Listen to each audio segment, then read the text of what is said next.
कभी सोचा है कि हमारी सुबह की कॉफ़ी, जो किताब हम पढ़ रहे हैं और यहाँ तक कि हमारे अपने हाथ, इन सब में कॉमन क्या है? दिलचस्प सवाल है। इन सब का आधार एक ही तत्व है, कार्बन। ये हर जगह है, हर जीवित चीज में। बिल्कुल। पर जो बात दिमाग को चकरा देती है, वो ये है कि हमारे ग्रह की पूरी पपड़ी में खनिजों के रूप में ये सिर्फ 0.02% है। हाँ, बहुत ही कम। और हवा में तो और भी कम, करीब 0.03%। तो सवाल ये है कि कोई चीज जो इतनी दुर्लभ है, वो जिंदगी की, हमारी दुनिया की कहानी का मुख्य किरदार कैसे बन गई? और यही आज की हमारी पड़ताल का विषय है।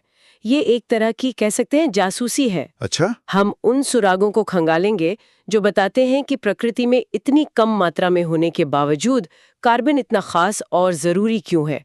आज हम कार्बन के रहस्यों और उसके अनगिनत यौगिकों की दुनिया में गहरी छानबीन करेंगे। बढ़िया। तो इस जासूसी का पहला सुराग कहाँ से मिलता है? मैंने जो पढ़ा उसमें एक बात पर ध्यान गया कि कार्बन से बने यौगिक जैसे मोम या तेल और आयनिक यौगिक, जैसे हमारा साधारण नमक। हाँ नमक, ये बिल्कुल अलग तरह से बर्ताव करते हैं। नमक का गलनांक बहुत ज्यादा होता है, जबकि मोम जरा सी गर्मी से पिघल जाता है। ऐसा क्यों है? इसका जवाब इस बात में छुपा है कि कार्बन दूसरे परमाणुओं से दोस्ती कैसे करता है। दोस्ती? हाँ। देखिए, कार्बन की परमाणु संख्या 6 है। इसका मतलब है कि इसके सबसे बाहरी कक्ष या शेल में 4 इलेक्ट्रॉन हैं। अब कोई भी परमाणु स्थिरता चाहता है, जिसके लिए उसे अपना बाहरी कक्ष पूरा भरना होता है। तो इसके पास दो रास्ते होंगे, या तो ये 4 इलेक्ट्रॉन किसी से ले ले या अपने 4 इलेक्ट्रॉन किसी को दे दे। बिल्कुल।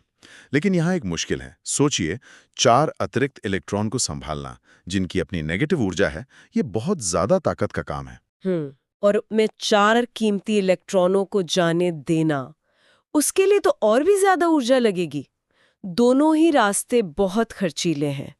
तो कार्बन एक तीसरा, कई ज्यादा स्मार्ट रास्ता अपनाता है।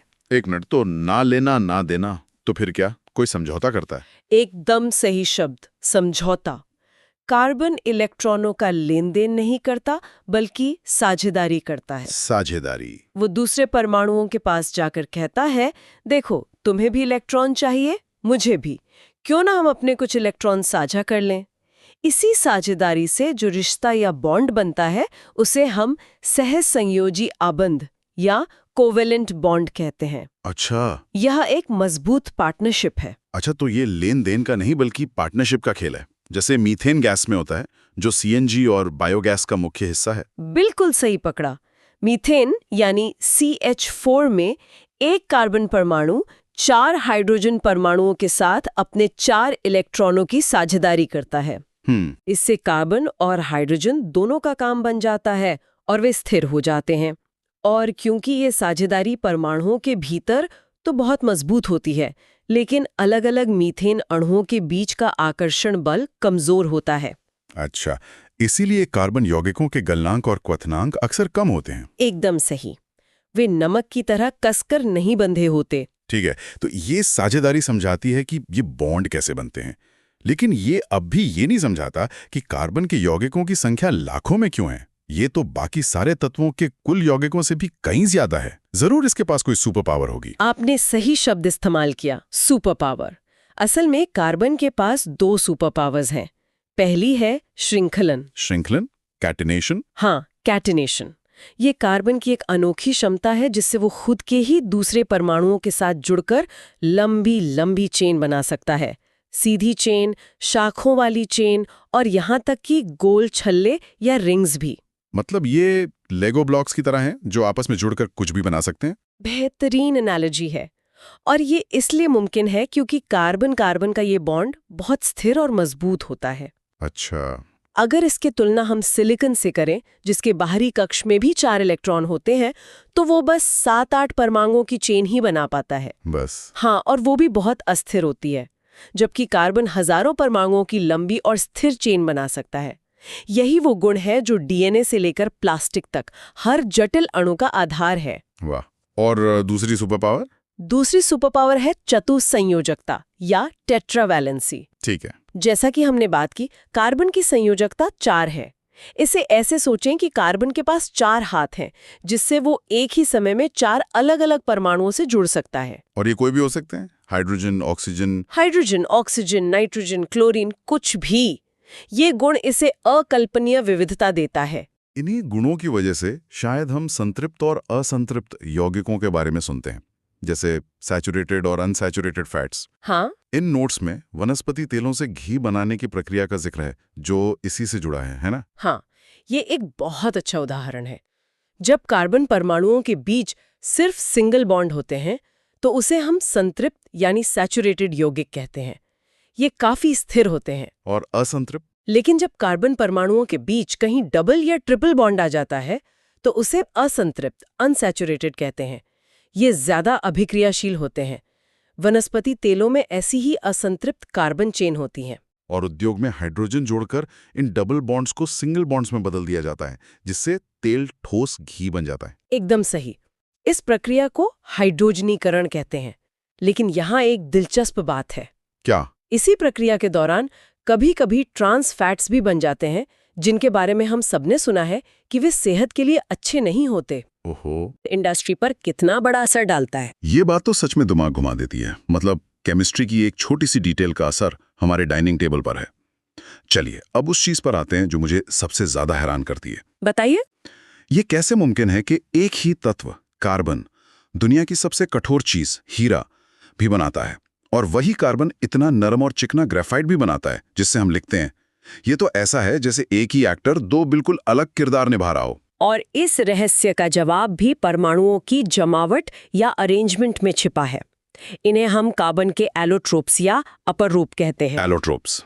हीरे में हर एक कार्बन परमाणु 4 और कार्बन परमाणुओं से एक बहुत ही मजबूत 3D जाल में जुड़ा होता है। यह संरचना इसे अविश्वसनीय रूप से कठोर बनाती है। और ग्रेफाइट में ये जाल नहीं होता? नहीं, ग्रेफाइट में कार्बन परमाणु परतों या शीट्स में जमे होते हैं, जैसे ताश के पत्तों की गड्डी। अच्छा। हर पत्ता यानी परत अपने आप में तो मजबूत है, लेकिन ये परतें एक दूसरे पर बहुत आसानी से फिसल सकती हैं, क्योंकि इनके बीच का बॉन्ड कमजोर होता है। तो जब हम पेंसिल से लिखते हैं तब आप असल में ग्रेफाइट की इन्हीं परतों को एक एक करके कागज पर उतार रहे होते हैं। एक मिनट, ये थोड़ा अजीब है। मैंने पढ़ा है कि ग्रेफाइट बिजली का सुचालक है, पर हीरा नहीं। दोनों बने तो कार्बन से ही हैं। हाँ? इन परतों के फिसलने का बिजली चलाने से क्या लेना देना? बहुत अच्छा सवाल है। ग्रेफाइट की संरचना में हर कार्बन परमाणु अपने 3 पड़ोसियों से तो जुड़ा होता है, लेकिन उसका चौथा बाहरी इलेक्ट्रॉन वो आजाद रहता है। अच्छा, एक इलेक्ट्रॉन फ्री रहता है। हाँ, यही आजाद इलेक्ट्रॉन पूरी परत में घूमने के लिए स्वतंत्र होता है, और इलेक्ट्रॉनों का यही बहाव तो बिजली है। और हीरे में? हीरे में सारे चारों इलेक्ट्रॉन मजबूती से बंधे होते हैं, कोई भी आजाद नहीं होता, इसलिए वो बिजली नहीं चलाता। कमाल है। और इन दोनों के अलावा एक तीसरा रूप भी है, फुलेरीन, जिसका जिक्र है। वो फुटबॉल जैसा दिखता है। हाँ, बकमिंस्टर फुलेरीन या C60। इसमें 60 कार्बन परमाणु मिलकर एक खोखली गेंद जैसी संरचना बनाते हैं। ये कार्बन की बहुमुखी प्रतिभा का एक और सबूत है, जो हमें भविष्य में नैनो टेक्नोलॉजी जैसी चीजों में नए रास्ते दिखा सकता है। तो हमने कार्बन की बनावट और उसके अलग अलग रूपों को समझ लिया। अब कुछ ऐसे कार्बन यौगिकों की बात करते हैं जिनसे हमारा रोज पाला पड़ता है। शुरुआत करते हैं एथेनॉल से। एथेनॉल, जिसे हम आमतौर पर अल्कोहल कहते हैं, एक बहुत ही काम का यौगिक है। ये एक बेहतरीन विलायक यानी सॉल्वेंट है। मतलब ये बहुत सी चीजों को अपने अंदर घोल सकता है। अच्छा, तभी ये कफ सिरप और टिंचर आयोडीन जैसी दवाइयों में इस्तेमाल होता है। बिल्कुल, इसी गुण के कारण।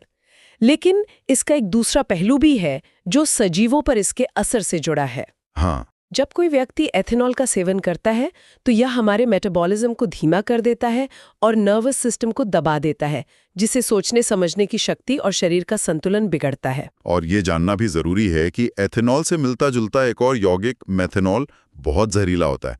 थोड़ी सी मात्रा भी जानलेवा हो सकती है। हाँ, ये बहुत जरूरी जानकारी है।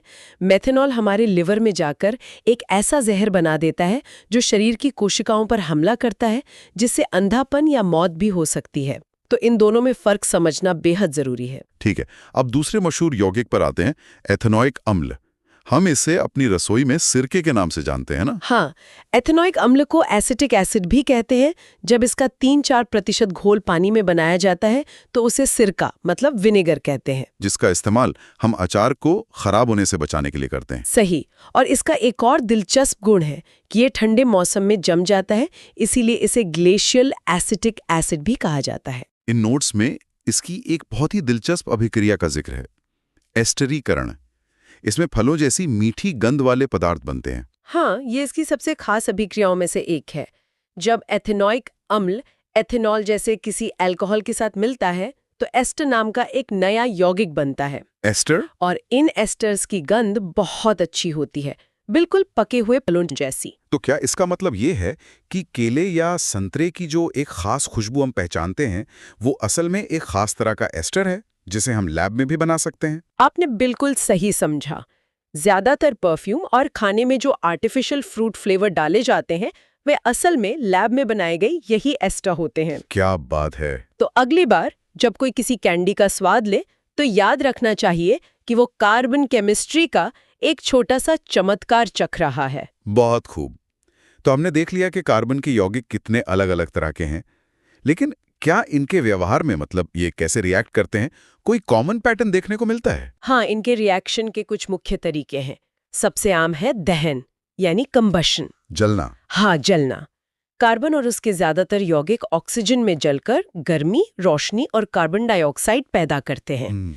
हमारी गाड़ी का पेट्रोल और रसोई की एलपीजी गैस इसी प्रक्रिया से हमें ऊर्जा देते हैं। और एक बात और मैंने पढ़ी कि संतृप्त हाइड्रोकार्बन साफ नीली लौ के साथ जलते हैं, जबकि असंतृप्त वाले पीली और धुएं वाली लौ देते हैं। सही। ऐसा इसलिए क्योंकि असंतृप्त यौगिकों में कार्बन का प्रतिशत ज्यादा होता है और वो पूरी तरह जल नहीं पाता, जिससे बिना जले कार्बन के कण धुएं के रूप में निकलते हैं। अच्छा। दूसरा मुख्य रिएक्शन है संकलन अभिक्रिया या एडिशन रिएक्शन, जिसकी बात हम पहले कर चुके हैं। वनस्पति तेल से घी बनाने वाली प्रक्रिया। वही। इसे ऐसे समझिए कि असंतृप्त यौगिक 2 लेगो ब्लॉक्स की तरह हैं जो बस हल्के से जुड़े हैं। संकलन अभिक्रिया में हम हाइड्रोजन का एक और ब्लॉक बीच में लगाकर उन्हें मजबूती से जोड़ देते हैं, जिससे वो एक स्थिर संतृप्त यौगिक बन जाता है। और ये असंतृप्त यौगिकों का खास गुण है।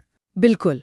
और संतृप्त यौगिक, वो तो पहले से ही स्थिर हैं, वे कैसे रिएक्ट करते हैं? वे बहुत ज्यादा अभिक्रियाशील नहीं होते। वे संकलन नहीं करते बल्कि प्रतिस्थापन यानी सब्स्टिट्यूशन करते हैं। अदला बदली। हाँ, उनमें से एक हाइड्रोजन परमाणु को हटाकर उसकी जगह कोई दूसरा परमाणु जैसे क्लोरीन आकर बैठ जाता है।